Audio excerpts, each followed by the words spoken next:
Halo teman-teman Info Fotografi, apa kabarnya? Semoga dalam keadaan sehat selalu. Saya Jacin dan kali ini kita kedatangan teman kita nih, yaitu Ferbi. Ferbi. Ferbi ini adalah seorang fotografer yang fokusnya spesialisasinya lebih ke people photography, artinya foto potret, foto wedding, yang pokoknya subjeknya manusia lah. Kita akan bincang-bincang tentang bagaimana nih si pengalaman Ferbi ini sebagai fotografer.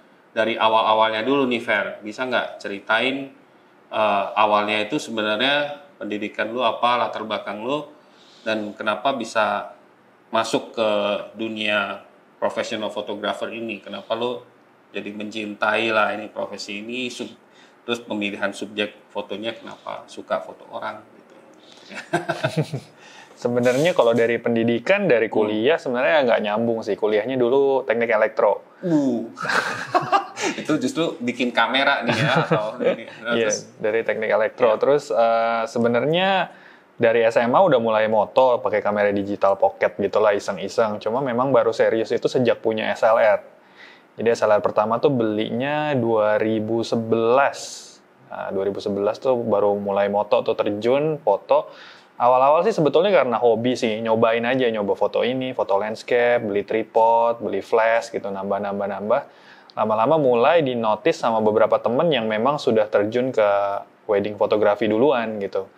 Jadi diajakin, yuk coba yuk nge-freelance yuk gitu. Terus lama-lama improving sampai akhirnya joinan sama temen, yuk kita buka aja deh, kita buka company gitu untuk terimain foto wedding sama pre-wed gitu. Itu ngomong-ngomong mulai dari tahun berapa misalnya mulai pertama kenal fotografi mulai hobi-hobi? Mulai hobi berarti dari 2011 terus mulai shoot wedding pertama itu 2012.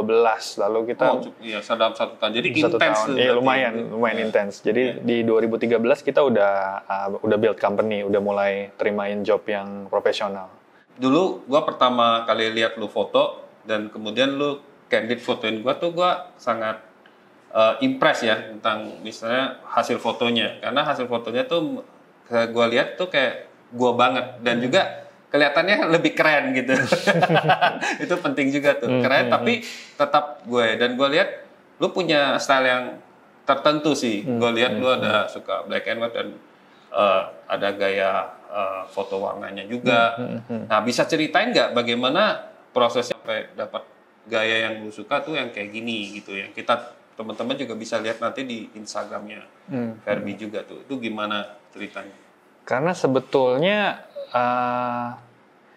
yang gue lakukan itu sebetulnya ngebalikin arah dalam artian yang populer pada waktu itu sebetulnya foto wedding atau foto orang ya. Foto wedding sih lebih spesifiknya itu yang terang-terang, yang highlightnya blown out gitu, yang lebih kayak ceria gitu. Justru sebenarnya kayak gue mikir kan kalau misalnya mau yang terang-terang ya udah ada yang ngetrend, udah ada yang bagus gitu.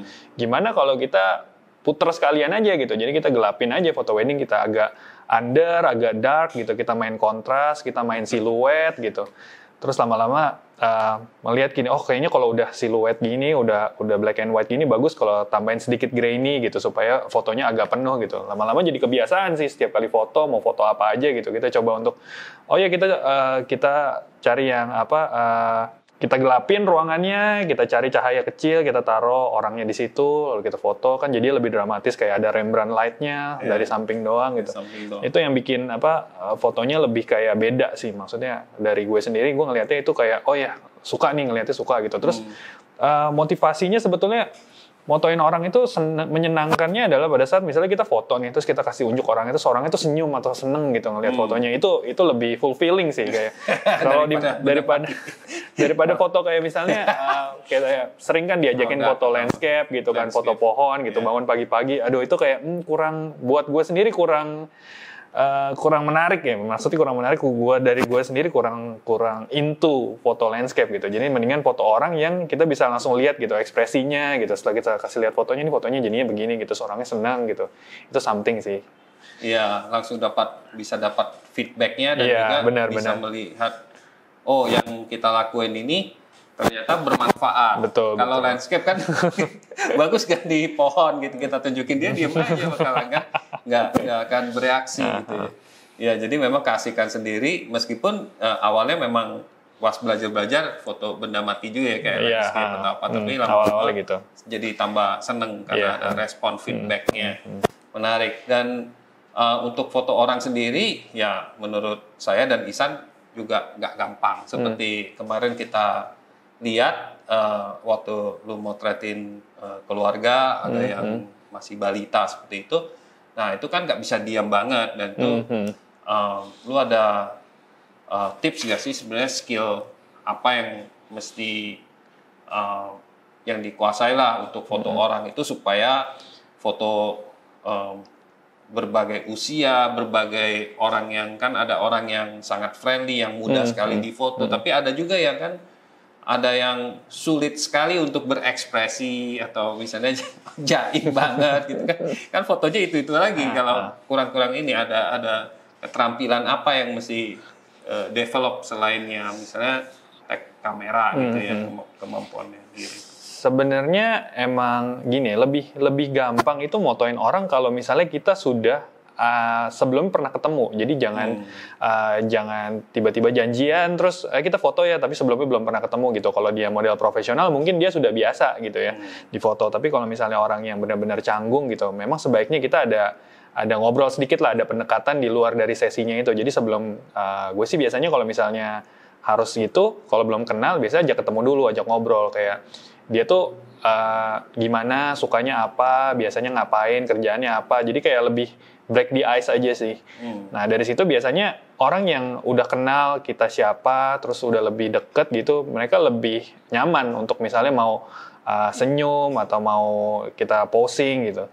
Itu sih yang bikin biasanya mereka lebih rileks, lebih santai. Terus ditambah kalau misalnya foto, misalnya kita habis posing nih, nah terus misalnya udah selesai gitu.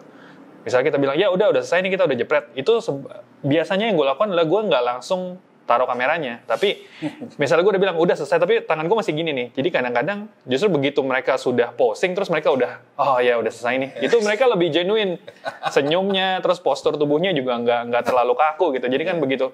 Ada orang yang kalau di foto kaku banget berdiri gitu kan.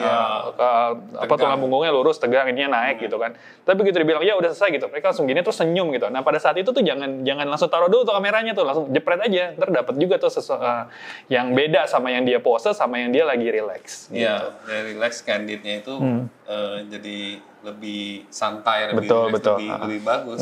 Lebih natural, kelihatan natural. Komunikasi itu juga suatu yang penting banget ya. Menarik.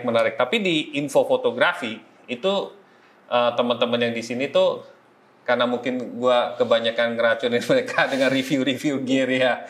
Jadi nggak afdol kalau kita nggak ngomongin tentang gear apa yang digunakan oleh Verbi sekarang. Dan saya dengar Verbi ini menggunakan beberapa brand, bukan hanya itu tapi jenis kameranya juga dan lensanya juga berbeda-beda. Nah itu gimana cara lo itu memutuskan menggunakan kamera ini dan lensa ini gitu loh. Dan apa spesialnya dari setiap gear yang favorit yang lo pakai biasanya? Jadi gue sebenarnya gini, awalnya tuh kan pakai Canon. Awalnya pakai Canon. Nah Canon ini cuma satu kameranya. Terus keluar mirrorless Sony, Canonnya ganti ke Sony. Habis itu nambah Nikon. Habis itu memang dari dulu pengen banget punya Leica. Pengen banget pakai rangefinder. Jadi akhirnya nambah satu lagi, terus pakai itu 3 langsung. Karena pas pandemik itu kan beberapa wedding itu nggak boleh krunya banyak-banyak. Jadi memang gue kalau turun sendirian. Jadi memang foto sendiri itu pakai 3 brand karena udah terlanjur aja sih nambahnya. Jadi ada beberapa gue sendiri nggak fanatis sama satu brand sih. Jadi kalau memang di situ ada kelebihannya ya gue pakai Nikon karena ini, pakai Leica karena ini, pakai Sony karena ini. Nah gitu. Itu seru nih. Kita langsung mulai aja. Kebetulan di sini lu bawa ke studio Nikon D4 ya. Ini lensa yang dipasang ini 105 mm 1,4. spesialnya ini? Kapan lu pakai ini biasanya? Gue pakai ini sebenarnya buat sesuatu. Gue kadang kalau misalnya wedding itu suka ngasih gift juga. Jadi sebenarnya kayak stop motion gitu. Jadi selain ada orang video, sebenarnya gue pakai ini buat kasih mereka kayak pada saat misalnya wedding kiss gitu. Wedding kiss kan paling berapa detik gitu. Pada saat mereka kiss terus lepas terus ada konfeti. Gue biasa nge-burst nih pakai ini. Gue pencet terus sampai dia bener-bener buffernya habis sekitar 60 shot gitu. Terus karena megapikselnya juga kecil kan, jadi memang sebenarnya cocok buat bikin GIF. Ya. Jadi habis itu jadi kayak video pendek gitu, kayak buat reels di IG, Instagram, ini cocok nih. Jadi buat momen-momen seperti itu. Sama sebetulnya body yang ini tuh udah nempel banget nih. Gue jarang banget ganti karena memang udah buat 105. Karena kebetulan merek lain itu belum ada yang 105/14, kalaupun ada ukurannya gede.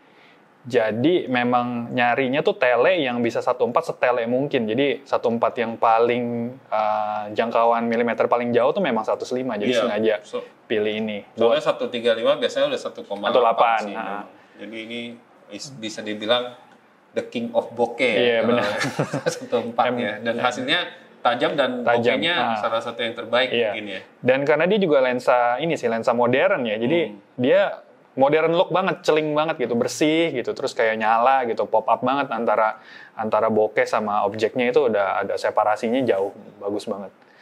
Kontrasnya cukup tinggi. Kontrasnya bagus juga. Oke, nah kemudian yang kedua tadi gue dengar mirrorless Sony ya, tepatnya mungkin Sony A7R 4 dan A7 3 ya. Nah alasannya untuk menggunakan kamera mirrorless tersebut. Kalau yang itu sebenarnya karena gue nempelinnya itu 50 fix sudah. Maksudnya nggak punya lensa Sony lain sih, hanya yang itu aja. Jadi hanya 50 aja di situ. Itu memang workhorse-nya. Jadi untuk momen-momen yang nggak boleh miss, momen-momen yang harus kena mata, karena waktu itu kan dia kan salah satu pertama yang punya eye autofocus ya. Eye detection. Ngedetect mata, jadi memang kalau kayak walk di aisle lagi jalan gitu, atau kita benar-benar kayak foto bayi, foto anak kecil yang lari-lari gitu. Itu udah burst-nya cepet, terus megapikselnya cukup gede untuk maksudnya untuk foto besar. Sama kalau eye autofocusnya itu sih yang membantu banget. Jadi memang kalau misalnya wedding dari 3 kamera itu pasti paling banyak itu pakai Sony tetap shotnya.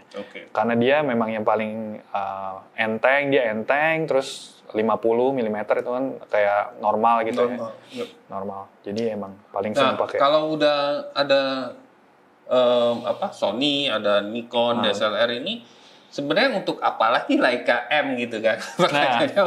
Dan Leica M kan nggak bisa autofocus, kamera yang zaman perang gitu.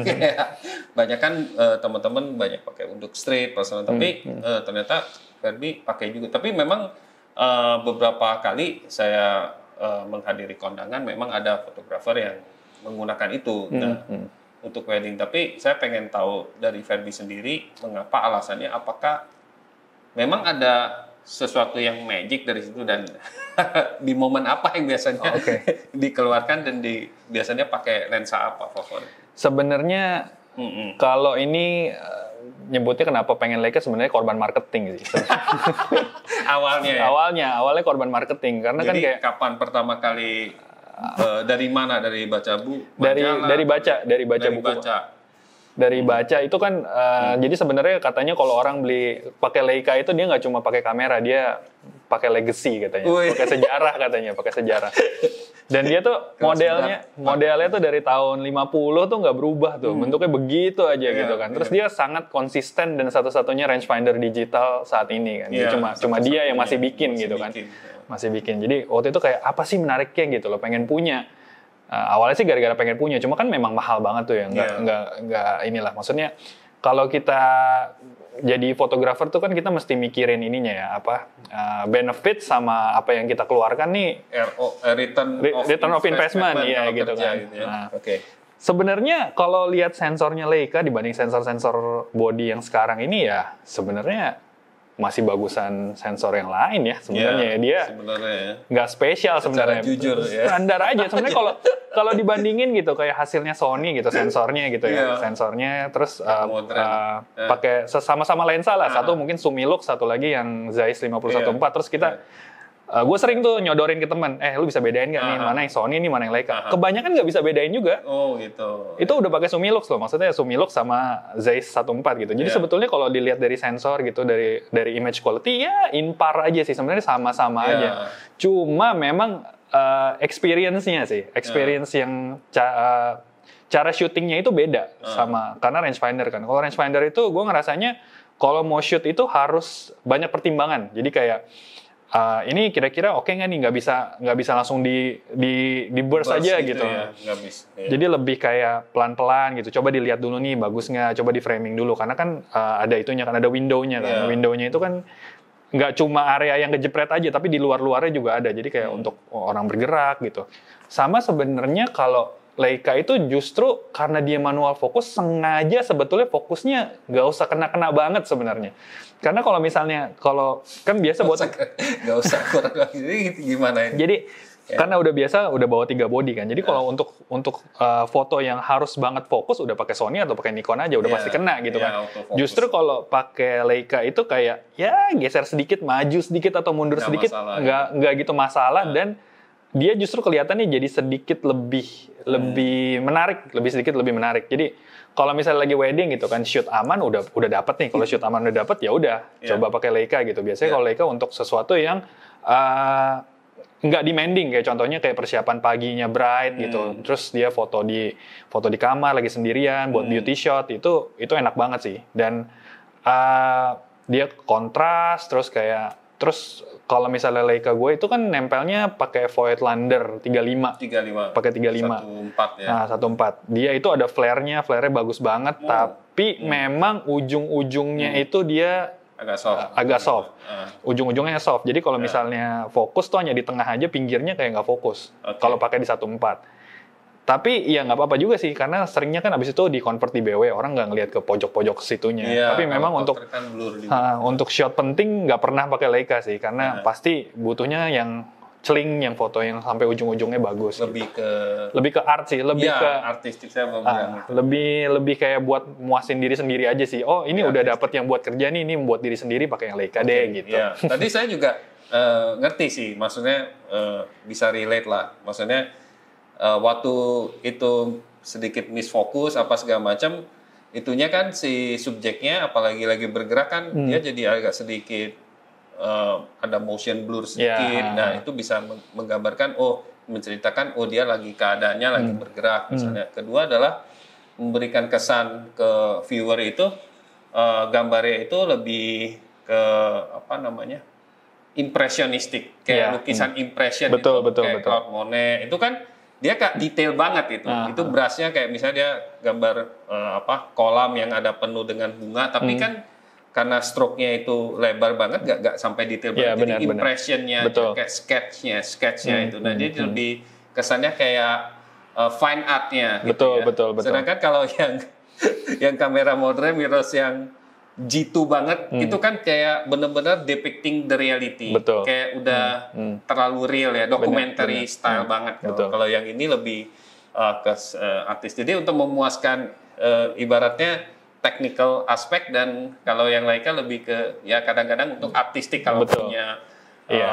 Dan ada nggak sih misalnya komen orang misalnya, dia suka yang Leica, hasil Leica gitu atau gimana? Tapi ya misalnya dari yang klinikal banget, ini ngomongin soal tren sih, tapi memang ini kan tergantung customer sih. Tapi yang respon dari customer itu biasanya gimana? Apakah mereka dia nggak suka karena tag ini Leica punya teknikal, tapi lu yang suka. Jadi atau gimana?